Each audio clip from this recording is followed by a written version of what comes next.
Makanya saya tuh pernah suatu saat berpikir, kenapa ada hadis orang miskin tuh masuk surga lebih dulu 500 tahun ketimbang orang kaya. Dulu saya janggal. Ternyata kalau orang miskin tuh komunitasnya itu utang beras, jadi urusan nyawa. Jadi saya mohon yang di forum-forum terhormat kayak ini juga mengapresiasi mungkin beberapa saudara kita di pedalaman Papua, bikin jembatan darurat di pedalaman Sumatera, Aceh, bikin apa yang memang mendesak. Sehingga yang namanya fardhu ain itu penting sekali. Begini, jadi semuanya tamu yang saya hormati, ngaji ini ngaji bener-bener ngaji ini bikin nervous narasumbernya. Begini, ini mungkin ada Pak TGB, ada Pak Lukman kemarin ketemu saya di Jakarta. Orang tuh kalau ingin pinter, ini anak-anak di PPAI ini, syaratnya itu kalau ngajar itu gurunya ikut, muridnya ya ikut. Jadi Syekh Zakaria Al-Ansori itu dulu gak pinter-pinter banget. Gak pinter-pinter banget, sampai dapat gelar Syekhul Islam. Karena dia itu trauma, gurunya itu namanya Ibnu Hajar Al-Asqalani itu kerennya minta ampun. Kalau melihat santri goblok itu marah betul. Kalau sekarang punya santri goblok kadang seneng karena gak nyaingi kiainya. Itu kalau ada anak UII terus dapat gelar apa di Harvard, yang bingung Pak Rektor, saya aja ada sampai kayak gitu. Punya murid itu pinter sekali, namanya Ibnu Hajar Al-Haythami. Makanya kata saya Zakaria ini, saya kalau mau ngaji ya bingung karena guru saya itu kerennya minta ampun. Kalau mau ngajar ya bingung karena murid saya ini pinter, ditipu gak bisa. Ternyata itu bikin pinter. Ya saya sekarang di sini mau ngomong seenaknya itu ada Prof Kures, ada Dr. TGB itu kan kayak tukang koreksi, jadi repot nanti kalau salah. Terus yang ngaji-ngaji di sini itu juga lebih pinter lagi. Pokoknya mintanya itu masuk surga lewat arahnya Gus Pak. Bikin arahan masuk surga itu kan ya tidak gampang. Tapi saya pastikan delalah Nabi hanya ngendikan mangqala la ilaha illallah dakhalal jannah. Saya sering komplain ya sama beberapa orang-orang soleh. Saya komplain betul, bukan komplain nanti komplain betul. Dia itu ngijazahi saya wiridan la ilaha illallah panjang terus ruwet. Terus saya nggak hafal-hafal, saya dimarahin. Gus kamu itu cerdas kalau ini kok udah hafal-hafal. Memang saya sengaja tidak saya hafalkan gitu. Yang ada tambahan-tambahannya itu Pak Kures. Banyak tanya. Kenapa? Nanti ke rumah saya, nanti tak kasih tahu. Tak kasih tahu itu si orang soleh ini nangis tobat. Padahal soleh loh. Tapi dia hanya soleh perilaku, tidak soleh secara keilmuan. Jadi juga harus tobat dia. Saya cerita. Di antara perlawanan ahli hadis adalah kalau hadis itu ditambahin, misalnya gini, mangqala la ilaha illallah mi'ata marrah dakhalal jannah. Jika kalau bapak kamu meninggal baru baca la ilaha 50 kali, wah sayang tidak sampai 100 sudah mati itu. Jadi berkahnya tidak ada hitungan itu luar biasa. Tapi kamu nganggep biasa, makanya kita harus konsisten. Hadisnya hanya mangqala la ilaha illallah dakhalal jannah. Jangan kamu tambahi mi'ata marrah, jangan kamu tambahi sekian-sekian, itu bahaya itu. Sehingga ketika ada hadis mangkana akhiru kalamihi la ilaha illallah ditambahi akhir, orang yang akhir kalamnya la ilaha illallah dakhalal jannah, yang di akhir kata-katanya itu la ilaha illallah, perkataannya itu. Itu ada orang mau mati, sudah mafatkan la ilaha illallah. Tapi terakhir terus bilang, jangan lupa ya BPKB-nya ditebus. Itu anaknya susahnya itu minta ampun. Karena anaknya terus berpikir, Gus berarti akhiru kalami abi itu tidak la ilaha illallah tapi BPKB. Ini gimana ini? Saya sebagai kiai yang baik itu tak carikan referensi supaya yang BPKB ini ya masuk yang akhiru kalami. Ini cerita kebaikan saya di depan Pak Kores. Gak apa-apa cerita kebaikan. Daripada gak diakui mendingan diceritakan supaya itu. Tak cari, itu riwayatnya Abi Dawud dan beliau sendiri dalam menambahi akhiru kalami. Di riwayat yang lain itu gak ada akhiru kalami, cukup mangqala la ilaha illallah dakhalal jannah. Karena itu bikin keresahan, kata akhiru kalami itu bikin keresahan. Ada yang akhir kalamnya BPKB, sertifikat. Ada yang akhir katanya nasib-nasib, apalah. Pokoknya banyak yang tidak akhir kalam. Sehingga keilmuan hadis itu harus dijaga. Makanya kata Imam Muslim, Shahihain itu Bukhari Muslim. Beliau ngendikan, lam naros shorihin akdaba fi syai'in akdaba minhum fil hadis. Saya tidak pernah melihat orang soleh berdusta kayak mereka berdusta ketika meriwayatkan hadis. Ini penting saya utarakan supaya orang itu gak gampang terjebak sama riwayat-riwayat gak jelas. Tafsir itu menjadi kacau itu gara-gara riwayat-riwayat yang tidak jelas. Maka ini ada Prof Kures yang sangat-sangat menekuni tafsir. Jadi penting. Jadi mengkhidmati orang Islam itu dimulai dari cara pandang. Kenapa saya menjadi orang baik? Itu sederhana sebetulnya, karena mengakui hukum. Saya ini memang kalau diundang jarang mau, kecuali ada teror-teror tertentu.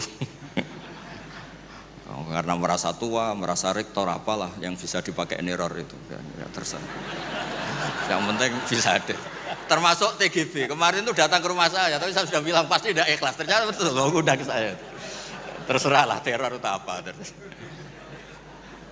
Saya enggak, ini supaya kalian tahu ilmu itu penting, ilmu itu penting. Saya termasuk orang yang berkeyakinan, saya ini hebat kiai-kiai kampung, saya sering datang ke kiai-kiai, tapi pas enggak acara, saya cilik kiai kampung. Saya dengan kamu tuh hebat kamu, kenapa? Saya ini ngajar tafsir kayak tafsir Munir, tafsir Tobari, itu udah fardu ain. Kamu di kampung bikin madin, ngajarin aqaid khamsin itu fardu ain. Ganjarannya orang yang melakukan fardu ain itu lebih keren dibanding yang melakukan fardu kifayah. Jadi kamu lebih hebat dibanding saya. Dia tawadhu, tapi memang bisa saya gitu enggak, tetap lebih hebat. Ini penting supaya ada penghormatan kita pada kiai-kiai kampung, kan yang dilakukan itu selalu fardu ain. Makanya saya tuh pernah suatu saat berpikir, kenapa ada hadis orang miskin tuh masuk surga lebih dulu 500 tahun ketimbang orang kaya. Dulu saya janggal. Ternyata kalau orang miskin itu komunitasnya itu utang beras, jadi urusan nyawa.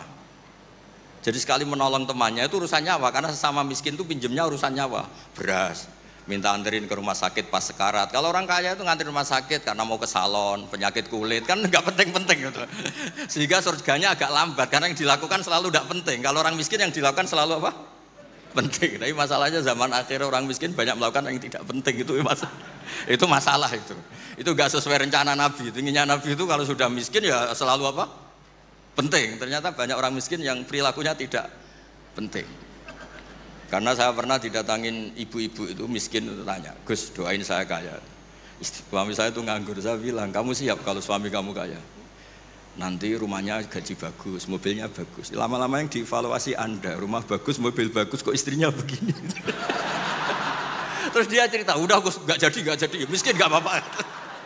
Jadi saya ini kan ya aneh-aneh, orang itu aneh-aneh. Pertama yang dievaluasi mobil, rumah diganti, lama-lama Anda. Suami kamu punya potongan gitu, iya Gus kayaknya iya, sudah Gus biarin miskin aja sampai mati itu.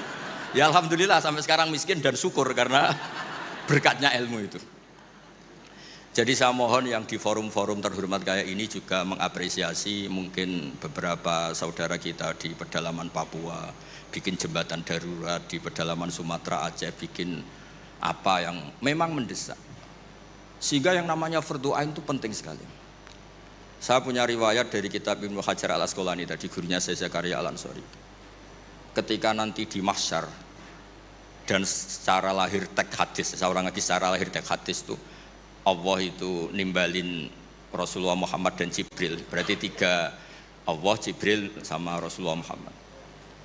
Terus nabi-nabi datang dan dalam jumlah yang istilahnya itu makom sing yahbitul awalun wal akhirun, satu makom yang semua orang itu ingin. Semua orang kena hisab, kena evaluasi, nabi-nabi ini dekat sama Allah. Itu pertama yang dikatakan oleh Nabi matur ke Allah itu, ay rabbi ibaduka abaduka fi atrofil ardi, yang menyembah jenengan, yang mengesahkan jenengan tidak hanya kita, orang-orang di pelosok, di pedalaman semuanya mengesahkan jenengan, semua mentahlilkan jenengan, semua mentasbihkan jenengan, tidak yang sekedar di forum-forum kayak gini. Terus Allah bilang iya. Nah sekarang itu krisis keilmuan karena agama ini diambil oleh, ya bisa dikatakan hal-hal yang besar, kayak acara-acara yang besar apa. Meskipun ini pas acara besar, justru itu saya fair ngomong ini supaya sama-sama ingat. Jadi yang dikatakan agama itu nuroy yamsi bihi finnas, menjadi nur yang menyinari hati manusia. Bukan tentang ormas besar, masjid besar, kampus besar, itu bagian dari itu. Tapi ini bukan segala-galanya. Sehingga semua orang itu perasaan hubungannya dengan Allah itu privat. Tidak diambil alih oleh ormas besar atau lembaga besar atau komunitas besar. Ini penting supaya orang itu merasa bagian dari hamba Allah. Makanya ada munajat, ada beberapa ibadah yang tidak disunatkan jamaah. Ini kan unik, Islam itu mengharuskan jamaah. Tapi ada ibadah-ibadah yang malah tidak disunatkan jamaah, sehingga orang hubungannya dengan Allah itu asik. Terus kedua, ini terakhir nanti Pak Goras yang cerita panjang lebar. perilaku ilmu itu di atas perilaku ibadah. Dulu Masjid Haram tuh keren. Tapi karena salah kelola, itu diisi berhala-berhala yang ingin dapat berkahnya Ka'bah. Jadi orang kafir itu unik, mensyirikkan Allah tapi dekat Ka'bah. Jadi percaya Ka'bah itu keramat, supaya Tuhan ini dapat berkah malah diletakkan pinggir apa? Ka'bah. Jumlahnya 360 berhala. Tapi di saat yang sama orang kafir itu jumawa, mereka ini orang-orang baik. Buktinya menjadi sadanatul bait, menjadi pelayan-pelayan Ka'bah. Nabi saat itu terpinggirkan, hanya sholat di Syi'bu Mina. Nabi dengan para sahabat itu makan daun, makan apa, dan sholat di Syi'bu Mina. Tidak di tempat yang terhormat, yaitu Al-Masjidil Haram. Ketika para orang kafir jumawa bilang, bagaimana Muhammad orang terhormat sementara dia ibadah saja di lereng-lereng gunung, sementara kita adalah sadanatul bait, kita adalah ahlu sikoyatil had. Ini supaya teman-teman yang enggak ditakdir jadi kayak Pak Lukman, Menteri Agama. Itu Menteri Agama itu ya repot. Dia agamanya formal, terus kayak Gus Bak tidak formal itu kan ya repot juga itu. Makanya saya ini enggak pati berani sama Menteri Agama. Nanti dia anggap Islam saya tidak formal Itu terus Allah ngendikan aja'altum siqayatal haji wa imaratal masjidil haram kaman amana billahi wal yaumil akhir wa jadab. Allah itu bela Nabi. Jangan pernah pakai ukuran bahwa ibadah haji merawat Baitullah itu menjadi ukuran lebih baik. Ukuran lebih baik adalah ketika itu orang ibadah secara benar, yaitu tauhid. Ini orang sudah lupa bahwa pernah Allah itu ngeritik siqayatal haji wa imaratal masjidil haram. Makanya saya itu kalau ngelepas haji itu dulu sering ngelepas haji orang umroh. Sekarang kayaknya orang-orang trauma. Karena saya kalau ngelepas haji itu begini. Kalau menurut hadis yang sering dipasang di BRI, di BNI itu al-hajjul mabrur laisa lahu jazaa'un illal jannah. Itu populer sekali hadis itu. Terus ini ngelepas orang haji, saya ngomong gini ngelepas orang haji. Tapi jenengan yang fakir sabar juga surga. Ibu-ibu nyabarin suami yang enggak jelas juga surga. Suami-suami yang nyabarin cerewetnya istri juga surga. Orang ingin haji enggak kesampaian tapi enggak ngomel-ngomel sama Allah juga surga.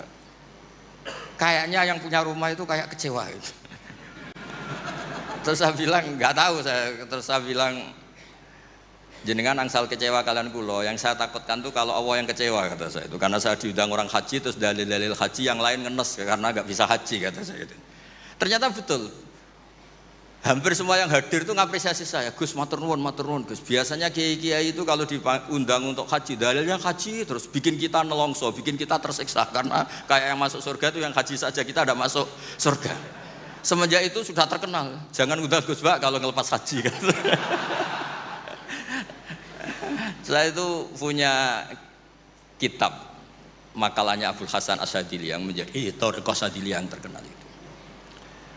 La tansur ilmaka liyusaddiqakan nas walakin insur ilmaka liyusaddiqaka Allah. Kamu jangan pernah menyebarkan ilmu supaya diapresiasi manusia, tapi sebarkan ilmu supaya diapresiasi Allah Subhanahu wa taala. Makanya saya tetap meskipun kata orang banyak saya ini kiai terkenal, saya itu merasa ibadah saya itu ikrar, mengakui fungsi-fungsi kiai yang di kampung-kampung. Mereka itu saya pernah punya teman itu nyuwun sewu gobloknya itu enggak ketulungan. Dia itu kerja di tengah hutan. Saya tidak tahu ilegal logging apa enggak, tapi kerjaan di tengah hutan. Dulu enggak ada HP, saya disuratin. Gus gimana Jumatan di tengah hutan? Saya bilang, kamu kan pernah ngaji, kalau enggak kampung enggak apa, enggak usah Jumatan, duhur saja. Masalahnya komunitas saya bilang, wong Jumat kok duhur, jadi mintanya Jumatan. Aduh. Pakai surat karena dulu enggak ada telepon, enggak ada. Saya bilang ya enggak apa-apa Jumatan. Dia masih punya sisa-sisa ilmu. Katanya kalau enggak 40, enggak kampung, enggak wajib Jumatan. Kamu tadi minta Jumatan, sekarang enggak mau Jumatan, ini gimana? Wes toh Gus saya ini kan terkenal bodoh, jadi itu kewajiban orang alim mikir itu, enggak kewajiban orang bodoh mikir itu. Karena dia korban teori bodoh itu penting, kata dia nanti kalau ditanya mungkar nakir itu salah, orang bodoh kok ditanya kata. Jadi memang agak direncanakan itu. Jadi ya bodoh pinter akhirnya dia. Setiap tanya saya, masa kamu tidak bisa sendiri? Gunanya orang bodoh ya gini Gus, tinggal tanya katanya. Makanya yang hadir di sini juga penting itu. Tinggal minta resep Gus Bak, cara masuk surga, masuk sudah Gus Bak, masuk udah tidak penting, penting resepnya. Nah, Akhirnya saya kan nyari-nyari gimana supaya ada Jumatan seperti itu. Lah ini yang terus saya bilang, kamu sama saya itu keren saya. Keren kamu katanya. Kenapa Gus? Kamu nanti dikholi karena pendiri masjid. Makanya saya pernah cerita ini sampai kiai itu nangis. Orang tuh kalau kiai kampung itu pendiri masjid kadang dikholi. Kalau sudah kiai top-top itu bisa aja disangoni pakai uang kotak masjid kata saya itu. Ini bukan nyindir, bukan, supaya orang tuh ngerti lah. Jadi memang dulu Nabi itu penghormatannya sama orang yang melakukan fardhu ain itu luar biasa. Uwais Al-Qarni itu tetangganya sudah dosowan Nabi. Uwais Al-Qarni itu belum. Karena ibunya itu egoisnya minta ampun, gak mau ditinggal. Kemana-mana minta digendong. Tapi Nabi malah ngendikan khairul qurun Uwais Al-Qarni. Orang terbaik tabi'in itu Uwais Al-Qarni. Umar kalau kamu ketemu minta. Karena dia fanatik mengelola fardhu apa? Ain. Makanya saya mohon sama alumni UII kalau sudah di rumah di mana-mana itu nggak usah merasa kalah keren sama Pak Fathul Wahid karena jadi rektor. Pak Fathul Wahid di sini itu ya rektor, terus ya banyak yang layani meskipun dia sopan katanya pelayan tapi yang layani bawahnya. Nggak pernah nyupir sendiri tetap. Nggak pernah nyupir sendiri, ya nggak pernah buka pintu sendiri tetap dilayani. Tapi kalau kamu di kampung jadi kiai musola terus miskin itu yakinlah pendiri. Statusnya apa? Pendiri, bukan penerus, tapi apa? Pendiri. Pak Fathul Wahid hanya apa? Penerus.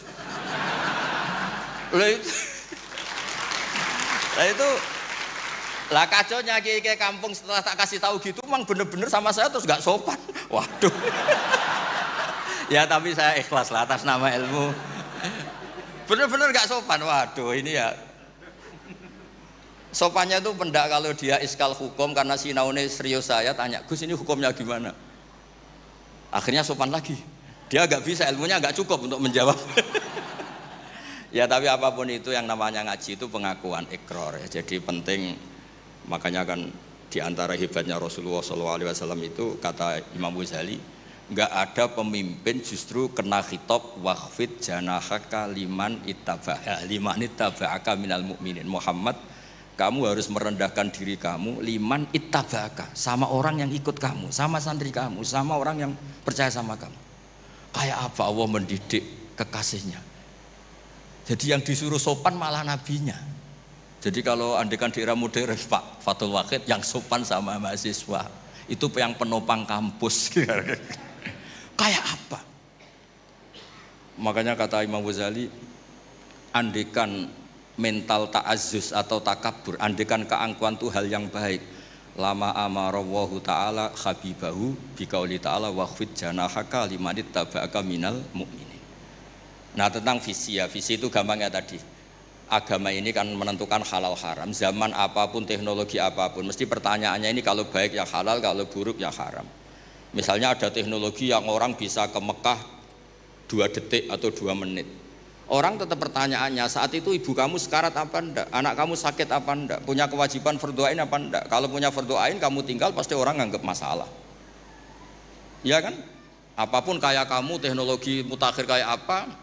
Ya seperti misalnya peristiwa kamu pejabat, pas daerah kamu ada musibah banjir, kamu tinggal iktikaf di Ka'bah, tetap orang nggak anggap iktikaf itu ngawur itu mesti orang itu. Karena meninggalkan fardhu apa? Ain.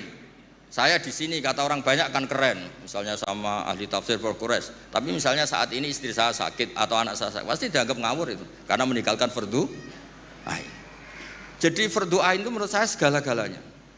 Makanya saya sering ngaji di majelis saya itu saya sering cerita, kata Allah dalam hadis qudsi, ma taqarraba ilayya abdi bisyai'in ahabba ilayya mimma aftaradtuhu alaih. Tidak ada ibadah yang paling saya sukai sebagaimana ibadah orang melakukan fardhu.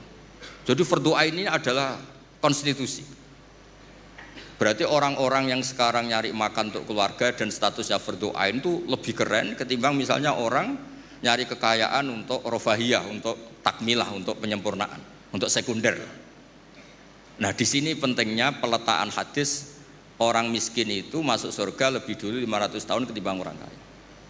Tapi saya bilang ke santri-santri saya, tapi jangan kamu berpikir kalau Bilal itu surganya lebih dulu ketimbang Abu Bakar. Karena Abu Bakar ini jauh punya kebaikan di luar kebaikan sabar sama miskin, yaitu fungsinya menjadi pondasi Islam, yaitu Abu Bakar. Kalau ingin menjadi orang miskin yang cepat masuk surga tadi, semua perilaku Anda adalah fardu ain. Wah, semua perilaku Anda adalah fardu. Itu kan ya berat. Ya jadi saya mohon masalah teknologi, masalah apa, yakinlah sama Islam, pasti hukum tertingginya itu kalau maslahat ya baik, kalau madarat ya haram. Sehingga kamu nggak usah. Misalnya ada orang pakar bom, bisa punya bom yang satu kali ledakan bisa menghancurkan dunia. Ya hukumnya itu ifsad, kalau ifsad itu haram, kalau haram ya ada prestasi, kan gampang, kan nggak perlu ribet-ribet. Ya saya kira demikian sebagai mukaddimah saya, nanti Prof. Kores yang meneruskan.